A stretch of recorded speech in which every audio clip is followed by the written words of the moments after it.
Glória a Deus, aleluia. Estamos aqui iniciando, mais um devocional, mais uma reflexão da palavra de Deus. Os irmãos já estão chegando aí, Deus abençoe. Vamos aqui nos organizando, Aleluia. Você que está chegando aí, eu quero lhe cumprimentar com a paz do Senhor.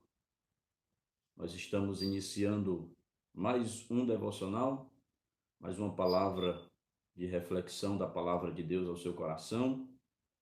E alguns pastores já iniciaram esta série, Quero até parabenizar aí a equipe dos irmãos, irmão Luciano Júnior, irmão Ícaro, o pessoal da mídia aí da igreja, Que tem se disponibilizado para fazer estas maratonas muito boas, de exposição bíblica, iniciando lá atrás com a carta de Paulo aos Filipenses, depois carta de Paulo aos Colossenses, e agora estamos aqui nas bem-aventuranças, Teve a primeira tríade de bem-aventuranças, que foi com o pastor Elano no início, ontem foi com o pastor Walter, e hoje, pela misericórdia de Deus, nós estamos aqui. Se algum irmão está aí me ouvindo bem, se a imagem está boa, quero que você dê um sinal aí, dá um glória a Deus, dá um ok, tá certo?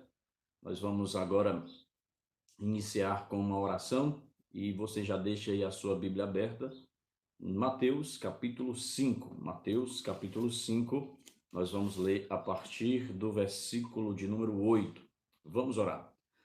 Senhor Deus, nesse momento quero te agradecer por estar em tua presença, pela oportunidade de uma vez mais, Senhor, trazer a palavra ao coração dos teus filhos, que nós venhamos crescer na graça, que nós venhamos crescer no conhecimento, e através desta palavra o Senhor venha fazer uma grande obra na vida de cada ouvinte, na vida de cada um, Pai. No nome de Jesus, fica conosco, é o que nós pedimos e te agradecemos. Amém e graças a Deus. Eu creio que está tudo ok aí, os irmãos já estão comentando. Nós vamos iniciar Evangelho segundo escreveu evangelista Mateus, capítulo 5. Por favor, pegue agora a sua Bíblia, vamos estudar a palavra. Mateus, capítulo 5, nós vamos ler a partir do versículo 8 e terminar a leitura no versículo 12. Glória a Deus. Diz assim: Bem-aventurados os limpos de coração, porque eles verão a Deus. Bem-aventurados os pacificadores, porque eles serão chamados filhos de Deus. Bem-aventurados os que sofrem perseguição por causa da justiça, porque deles é o reino dos céus. Versículo 11. Bem-aventurados sois vós quando vos injuriarem, perseguirem e mentindo disserem todo mal contra vós por minha causa. Exultai e alegrai-vos, porque é grande o vosso galardão nos céus. Porque assim perseguiram os profetas que foram antes de vós. É muitíssimo conhecido este texto, o sermão, conhecido como o Sermão do Monte, ou Sermão da Montanha, ou Sermão das Beatitudes, ou, por que não dizer, o Sermão das Bem-aventuranças. Este é o primeiro discurso de Jesus, aquele discurso mais prolongado.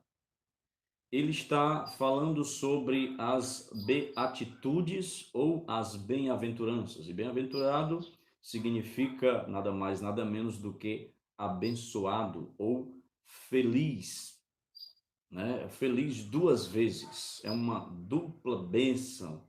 Esse termo também você vai ver, Inclusive no Antigo Testamento, que vai dizer bem-aventurado o varão que não anda segundo os conselhos dos ímpios.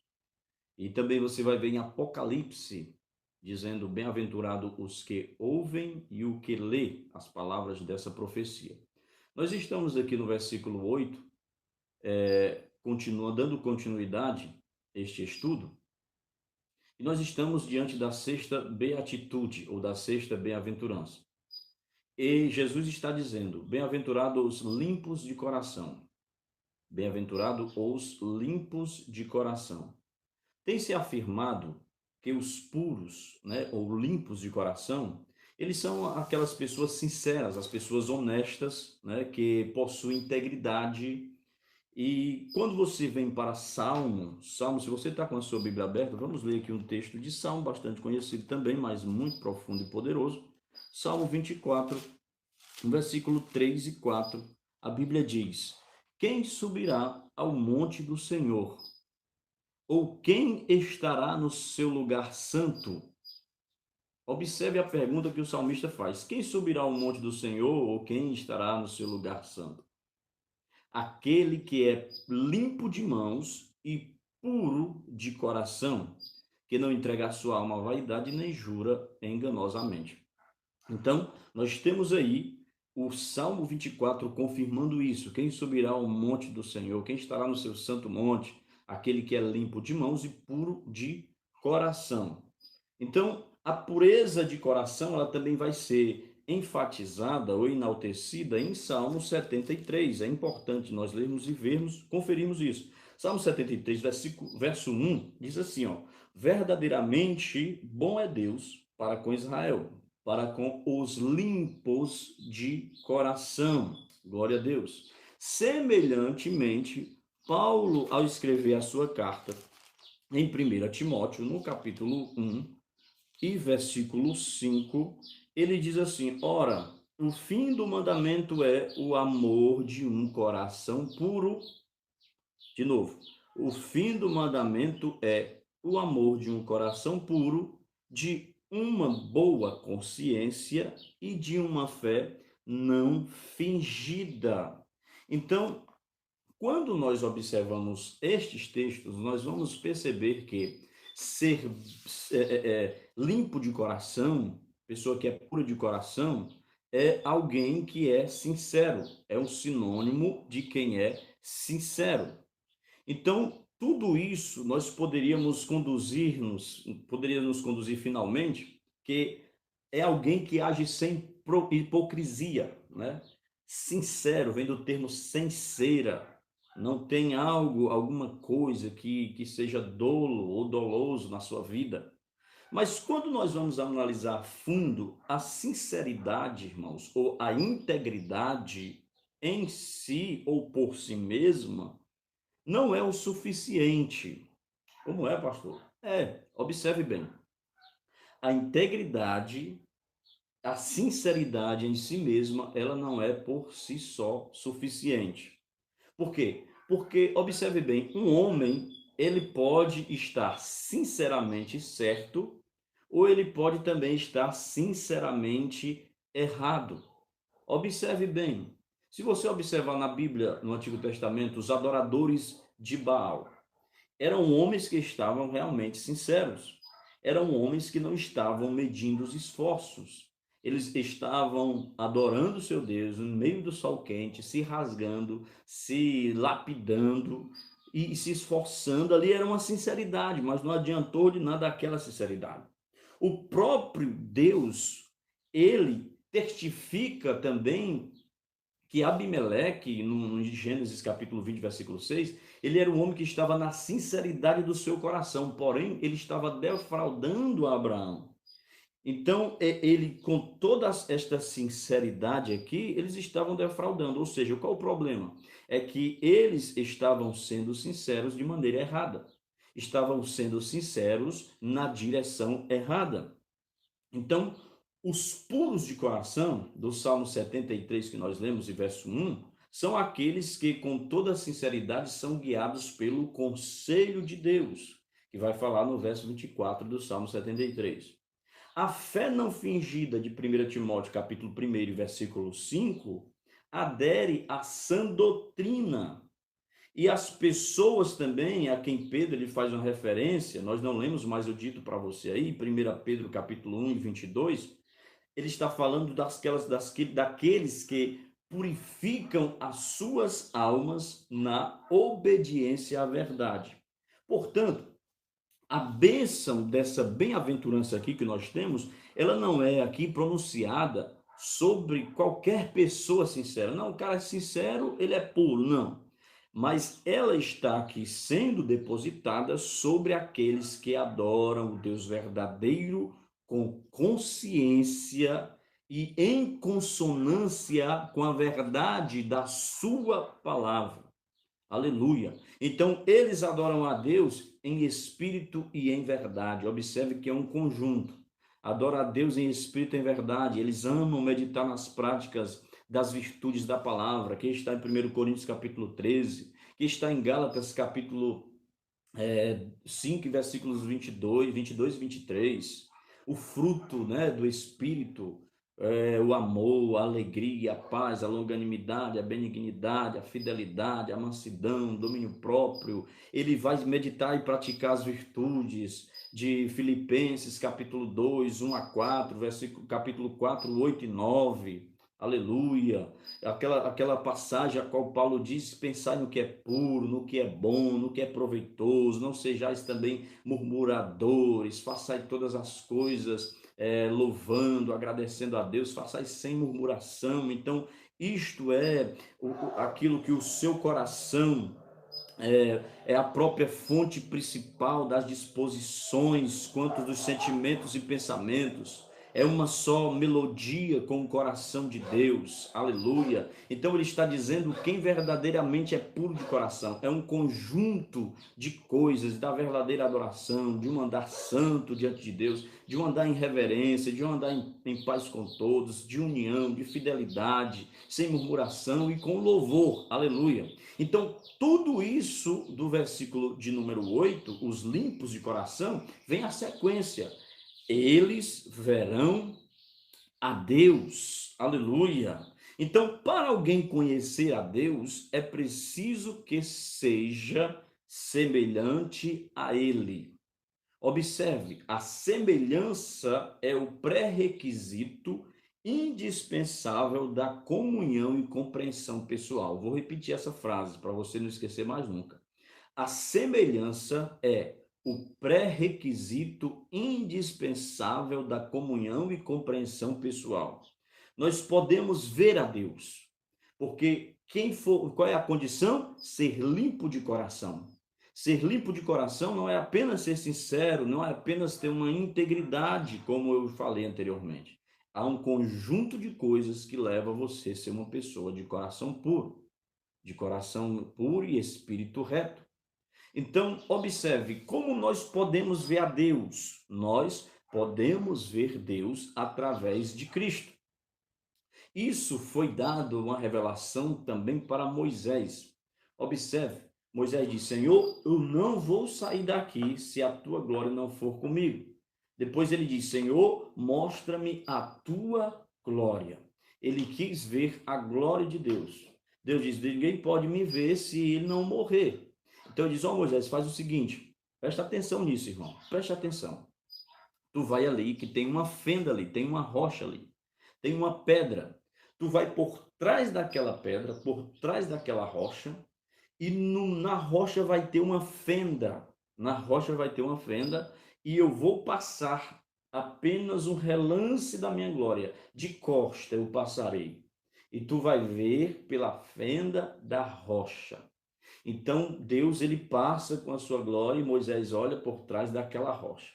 Agora vamos pegar esta ilustração de Moisés e transferir para a revelação hoje do Novo Testamento. O que simboliza aquela rocha? A Bíblia diz que a rocha é Cristo. Se eu não me engano, é 1 Coríntios ou é 2 Coríntios capítulo 10. Vai dizer que a rocha é Cristo. A rocha era Cristo, a rocha que estava juntamente com o povo no deserto. Então ele vai ver a rocha e a rocha vai ter fenda. Pela fenda da rocha ele vai ver a glória de Deus. Ele vai ver Deus. A rocha é Cristo. Jesus disse para Pedro: Pedro, tu és Petrus, fragmento de rocha, pedra pequena, mas sobre esta pedra grande, pedra angular, pedra de esquina, sobre mim mesmo eu edificarei a minha igreja. Então, o que simboliza aquela rocha aponta para Cristo. E a fenda da rocha aponta para quê? A fenda da rocha aponta para o sacrifício de Cristo, as feridas dele no Calvário. o sacrifício de Cristo na cruz por nós, em expiação. Aleluia. Então, o que é que a mensagem que eu estou querendo repassar para você é que ninguém pode ver Deus sem Cristo. Ninguém pode contemplar Deus sem o sacrifício de Cristo. Glória a Deus. Então, o Filho revela o Pai. Jesus revela Deus pelo seu sacrifício, pela sua obra. Então, assim se cumprirá o desejo da oração de Cristo em João capítulo 17. Aleluia. Vamos lá. Vamos ver aqui João capítulo 17. Eu gostaria que você acompanhasse comigo essa passagem. João capítulo 17, versículo 24. Aleluia. João 17 e 24. Como Jesus orou. Ele ora e diz assim, ó. Olha só que profundo. Glória a Deus. Você pode dar um glória a Deus aí nos comentários. Pai, Jesus falando aqui, Jesus orando. Aqueles que me deste, quero que, onde eu estiver, também eles estejam comigo, para que vejam a minha glória que me deste, porque tu me has amado antes da criação do mundo. Aleluia. Para que vejam a minha glória que me deste, porque tu me has amado antes da criação do mundo. Então, observe que profundeza há nessa palavra de Jesus. Bem-aventurados os limpos de coração, porque eles verão a Deus. Aleluia. Então, nós passando da sexta para a sétima bem-aventurança, ou a sétima beatitude, você vai ver o seguinte no versículo 9. Bem-aventurados os pacificadores. De novo, bem-aventurados os pacificadores, porque eles serão chamados filhos de Deus. Aqui é a pronúncia da bênção ou de uma bênção sobre aqueles que receberam a reconciliação com Deus por meio da cruz, como eu acabei de falar. Agora, esses que receberam a reconciliação com Deus por meio da cruz, eles procuram comunicar este dom para com os outros. Porque essas pessoas que são pacificadoras, elas amam a Deus. Primeiro, elas amam a Deus. Segundo, as pessoas que são pacificadoras, elas amam os outros, até mesmo os seus inimigos.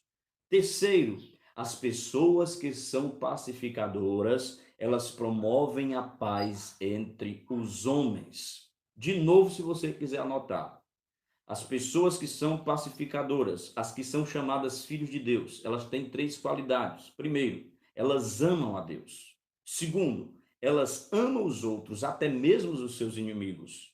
Terceiro, elas promovem a paz entre os homens. A pergunta que eu faço é essa para aplicar para você. Você tem amado a Deus? Você tem amado os outros? Você tem amado os seus inimigos, não só aqueles que lhe abençoam, mas aqueles que lhe maltratam também? Você tem amado?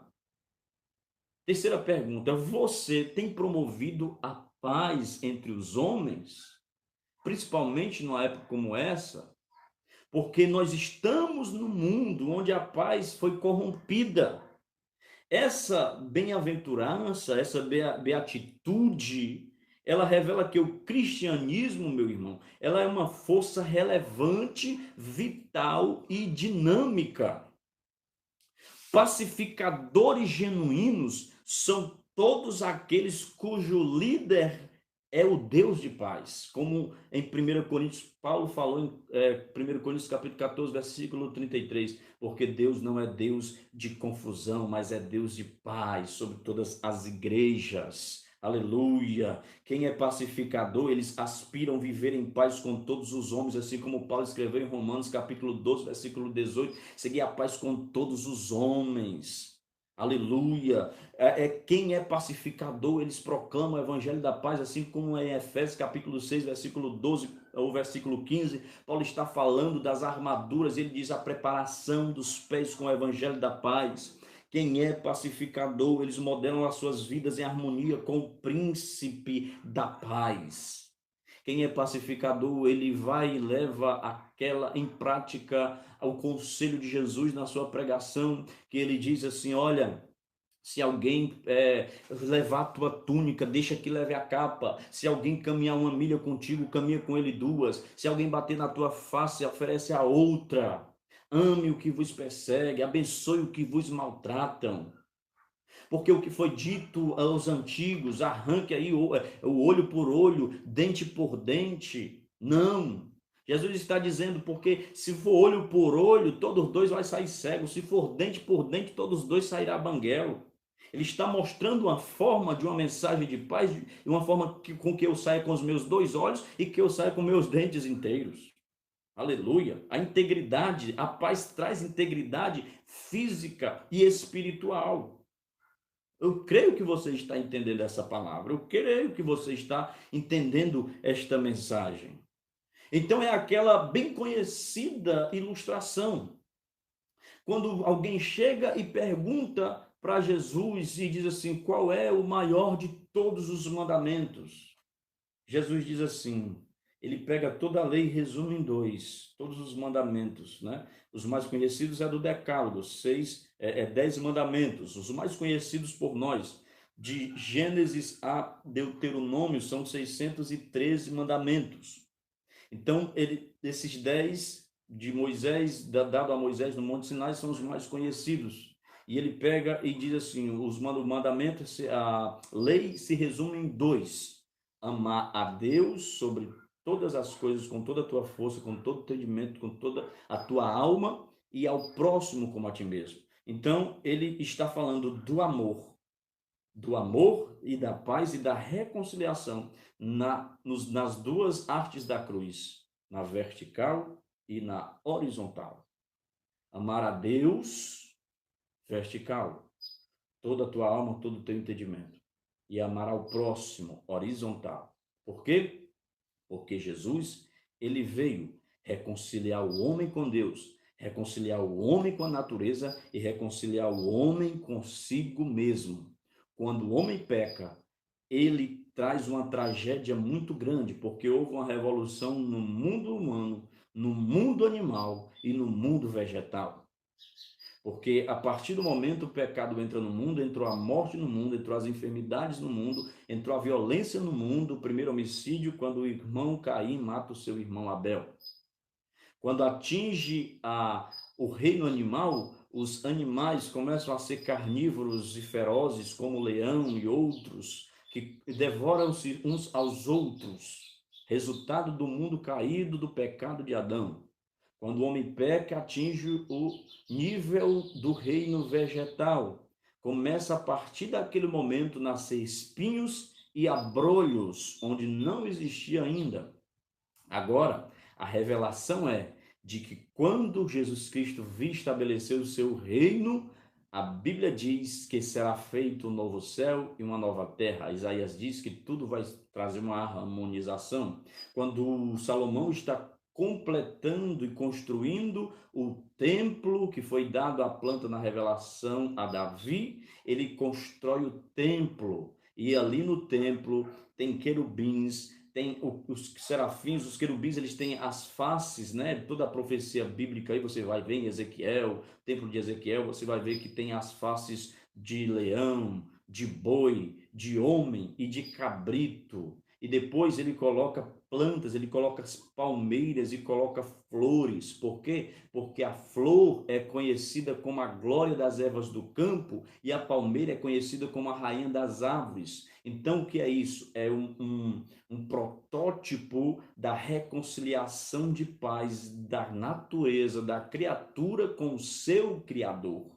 Através de quê? Através do sacrifício de Cristo. Porque se você ama a Deus e você ama o seu irmão, se está tudo bem com o irmão, vai estar tudo bem com Deus. Se está tudo bem com Deus, vai estar bem com seu irmão. Se você está em paz, os pacificadores em paz com o irmão aqui embaixo, nada lhe impedirá de olhar para o seu Deus lá em cima. Aleluia. glorificado seja o nome do Senhor. Por isso Jesus diz: bem-aventurados pacificadores, porque eles serão chamados filhos de Deus. Aleluia! Então, meus irmãos, olha aqui o selo, um dos selos que Cristo faz, ele coloca e autentica na sua mensagem. Ele diz que uma das condições para ser filho de Deus é ser um pacificador. É claro que essa é uma delas, é uma das características dos filhos de Deus, né? Porque há várias, no meio do Novo Testamento, a filiação, né? Do homem para com Deus. João diz que ele veio para o que eram seus, os seus não receberam, mas todos quanto receberam, tiveram o poder, o direito de serem chamados filhos de Deus, a saber, os que creem no seu nome. Quem tem Jesus tem o príncipe da paz. Ele é um Deus de paz, ele não é um Deus de guerra. Ele é o Deus que traz a sua paz, não dá a sua paz como o mundo a dar, porque a paz do mundo, ela é passageira, mas a paz de Cristo é uma paz permanente. Quando Jesus fala assim, eu vim, não pense que vim trazer a paz ao mundo, eu vim trazer espada de pai contra filho, filho contra pai e tal. Ele não está falando que ele está fazendo isso. Quem vai fazer isso são os homens, que não aceitará a sua mensagem. Então, não há contradição. Não é ele que está fazendo, são os homens. Mas, embora nesse tempo vivemos no meio de guerra, aqueles que são filhos de Deus, eles vivem em meio à paz, porque eles são pacificadores e bem-aventurados os pacificadores. Vamos passar para a terceira, que é a oitava beatitude ou a oitava bem-aventurança. Versículo 10 diz assim: bem-aventurados os que sofrem perseguição por causa da justiça, porque deles é o reino dos céus. Bem-aventurados sois vós, quando vos injuriarem e perseguirem, e mentindo disserem todo mal contra vós por minha causa. E ele ainda diz assim, ó: exultai e alegrai-vos, porque é grande o vosso galardão dos céus. Porque assim perseguiram os profetas que foram antes de vós. Irmãos, olha só que riqueza de texto, que riqueza de mensagem que Jesus está pregando. Ele está falando da sua oitava bem-aventurança nesse texto, porque o mundo, ele odeia o que é justo. O mundo, ele odeia quem pratica a justiça. O sistema desse mundo trabalha em volta da injustiça, em prol da injustiça, em prol da corrupção, em prol da mentira. O sistema corrompido pela injustiça. É por isso que Jesus disse que o mundo ele jaz no maligno. O príncipe deste mundo. Observe o versículo 11. Ele diz, ó, porque deles é o reino dos céus. Versículo 11 ele diz, bem-aventurados sois vós quando vos injuriarem, quando perseguir. Primeiro, injuriarem, perseguir. Segundo, mentindo. Injúria, perseguição e mentira. Disserem todo mal contra vós, calúnia. Por minha causa. Exultai e alegrai-vos. O que é interessante é essa expressão, exultai e alegrai-vos, regozijai-vos. William Hendrickson, no seu comentário de Mateus, o volume 1, ele traz ali várias versões inglesas, e ele diz que uma das versões fala, estai excessivamente alegres. Em outra diz, estai tremendamente alegres. E outra tradução, a expressão é, conservai-vos saltando em êxtase. Meu Deus! Então, esse tipo de exultação com que Pedro, ele também discursou no dia de Pentecostes, falando que Davi reagiu assim ante o fato de que Jeová estava continuamente à sua direita, em Atos 2:26. Essa alegria, essa exultação com que o carcereiro convertido e toda a sua casa louvaram a Deus, quando ele diz para Paulo: o que farei, varões? O que é que eu faço para ser salvo? Paulo disse: ser salvo, crê no Senhor Jesus e será salvo tu e a tua casa. Ele se alegrou, fez um banquete, lavou os vergões de Paulo e foi salvo ele e a sua casa, e foram batizados. Essa exultação, essa alegria com que Abraão recebeu a notícia de que iria ver o dia de Cristo, assim como Jesus fala em João no capítulo 8, versículo 56, Abraão viu o meu dia e se exultou e se alegrou. Essa alegria com que a grande multidão celestial triunfante, ela responderá um dia à vinda do esposo para levar consigo a sua esposa, como está em Apocalipse 19, versículo 7, alegremo-nos, exultemo-nos, e demos glória, porque são chegadas as bodas do Cordeiro e a sua esposa se aprontou. Glória a Deus. A perseguição, ela vem de várias formas: opróbrio, injúria, calúnia, perseguição ativa, mas há algumas razões porque nós somos induzidos a regozijar-se por causa destas perseguições, e aqui eu vou para a conclusão. Primeira razão, quiser anotar, anote aí, é um estudo. Primeira razão, porque nós somos induzidos a regozijar-se por causa das perseguições. Primeiro, porque essa perseguição indica o genuíno caráter da sua fé. Se o mundo te persegue por causa da sua fé, se alegre, porque isto está revelando o verdadeiro caráter da sua fé. Segunda razão, porque o caráter ele é purificado e amadurecido através do sofrimento. De novo, porque o caráter ele é purificado e amadurecido através do sofrimento. Terceiro, porque a perseguição é seguida de grande recompensa no céu. Aleluia. Ei, meus irmãos, a recompensa é grande. A recompensa não é na terra, a vitória, o prêmio é no céu. E saiba de uma coisa, que Jesus ele estava de olho nesta recompensa. Se você abrir em Hebreus capítulo 12, eu quero que você abra aqui em Hebreus capítulo 12. Por que Jesus suportou tanto sofrimento? Ele tinha um alvo que também é para ser o nosso. Ele tinha em vista a sua recompensa. Hebreus capítulo 12, vamos lá, versículo 1. Espero que você esteja com a sua Bíblia aberta aí. Nós estamos concluindo, estamos terminando. É interessante você ficar até o final para você receber esta bênção. Portanto, nós também, pois que estamos rodeados de uma tão grande nuvem de testemunhas, deixemos todo o embaraço e pecado que tão de perto nos rodeia e corramos com paciência a carreira que nos está proposta. Versículo 2. Olhando para Jesus, autor e consumador da fé. Lá vai, agora vai. O qual, pelo gozo que lhe estava proposto. Não, isso é muito tremendo, irmão. De novo. O qual, pelo gozo que lhe estava proposto, tinha uma recompensa, tinha um gozo, tinha uma alegria, suportou a cruz. Aleluia. Ei, meu irmão, suporta, porque tem uma alegria proposta, tem uma recompensa proposta, tem um galardão te esperando. Como ele suportou a cruz? Continua o texto.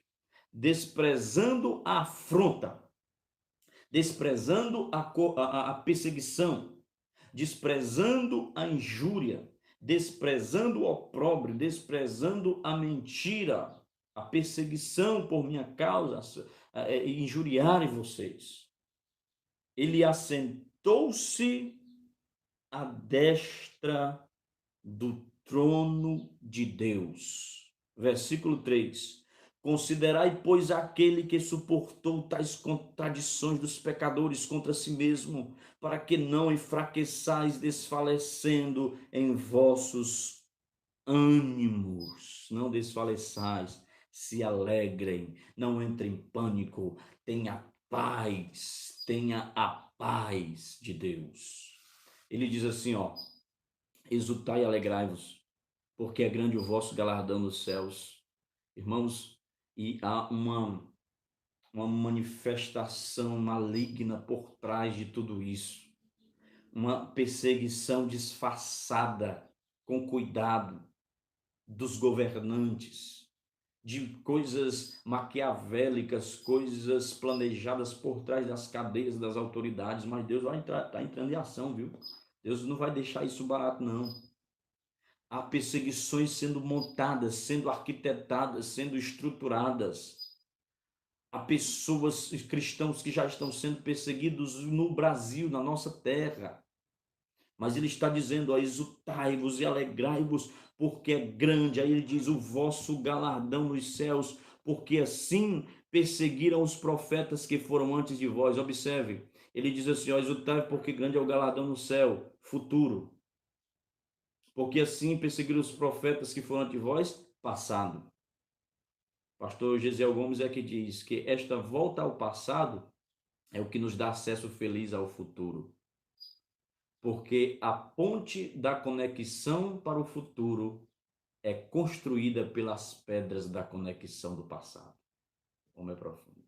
Então ele está dizendo exatamente isso. Alegrai-vos, porque é uma recompensa. Há um tribunal de Cristo para galardoar os santos, para galardoar os santos, os servos e os filhos de Deus. Galardão. A Bíblia diz que é necessário que aqueles que creem em Deus, que ele existe e o buscam, porque Deus é galardoador. Deus é galardoador daqueles que o buscam.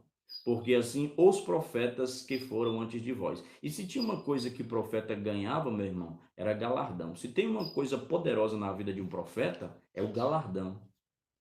Por que você acha que Jesus diz assim, ó, aquele que dá um copo de água fria a um profeta, aquele que recebe o profeta, também me recebe quem dá um copo de água fria a um profeta, recebe o quê? Um galardão de profeta. Aquele que dá um copo de água fria a um profeta receberá o galardão de profeta. Então, o galardão de profeta não é pouca coisa não, meu irmão. Observe, agora eu vou encerrar aqui para você meditar nisso. Estava olhando aqui, eu nem anotei, eu terminou aqui as minhas anotações e eu estava olhando aqui essa palavra. Agora, galardão, profeta. Quando Elias chega na casa daquela viúva, da viúva de Sarepta, a primeira coisa que ele pede é o quê? Observe o texto. Ele pede água. A mulher traz água. Depois ele pede o bolo. Aí o que é que acontece? Ele diz assim, ó, lá depois da história todinha, farinha da panela não vai faltar. O azeite da botija não se acabará, até que venha chuva sobre a terra. Aquela mulher recebeu aquele profeta com água fria. E ela recebeu o galardão do profeta. O que era o galardão do profeta? Uma carrada de azeite, uma carrada de farinha. Espiritualmente falando, aquele homem vinha com uma carrada de azeite, uma carrada de farinha nas costas. Aleluia! E ela reconheceu o homem de Deus, o abençoou, porque a palavra de Jesus escrita está: aquele que recebe o profeta, recebe o galardão de profeta. E agora ele está dizendo: exultai e alegrai-vos, porque é grande o vosso galardão nos céus, porque assim perseguiram os profetas que foram antes de vós. E para se receber galardão, para se receber galardões, tem que suportar a afronta. E bem-aventurados os que passam por perseguições, por injúria e por mentira, porque este receberá o galardão de profeta. Ou melhor, receberá o galardão nos céus. 3 bem-aventuranças eu disse para você. Limpos de coração, porque eles verão a Deus. Pacificadores, porque serão chamados filhos de Deus. Os que sofrem perseguição por causa da justiça, porque deles é o reino dos céus. E ainda leva o exemplo dos profetas antigos. Vamos orar? Que Deus em Cristo te abençoe. Que Deus em Cristo te guarde. Livre você, livre a sua família de todo mal. Coloque essa palavra em prática na sua vida, porque ela mudará a sua trajetória e mudará a sua história. Glória a Deus. Vamos orar agradecendo ao Senhor. Senhor, meu Deus, meu Pai, eu te agradeço pelos irmãos que ficaram até agora conosco, daqueles que saíram também para resolver talvez outras coisas, não puderam ficar, mas abençoa. Abençoa também os que irão entrar posteriormente, depois que a live estiver gravada, alcança o coração de cada um, que eles meditem nessa palavra e que ela seja viva, essa palavra se torne viva em nossas vidas. Senhor, porque essa palavra é fiel e verdadeira, porque esta palavra é inerrante, ela é suficiente, não precisamos inventar nada, não precisamos trazer coisas extras à tua palavra, não, não, não. A tua palavra, Pai, é suficiente para nós. Ela é água que mata a sede, ela é pão que supre a nossa necessidade da fome, ela é pedra ela é martelo que esmiuça a pedra, ela é um fogo, Pai, que consome os nossos corações, nos levando uma adoração verdadeira até a ti. Fica conosco durante todo esse dia, nos ajuda, tem misericórdia do mundo, tem misericórdia do nosso país, olha para as famílias, olha para as nossas casas, nos ajuda e nos dá força, no nome de Jesus. Amém, amém. Glória a Deus, que Deus abençoe. Amém, pastor Elano, Deus te abençoe, meu pastor, meu amigo, a todos vocês, Micael, irmão Eli Souto aí, também o Alexandro, várias pessoas aí comentando, que Deus te abençoe. E até a próxima, no nome de Jesus. Glória a Deus.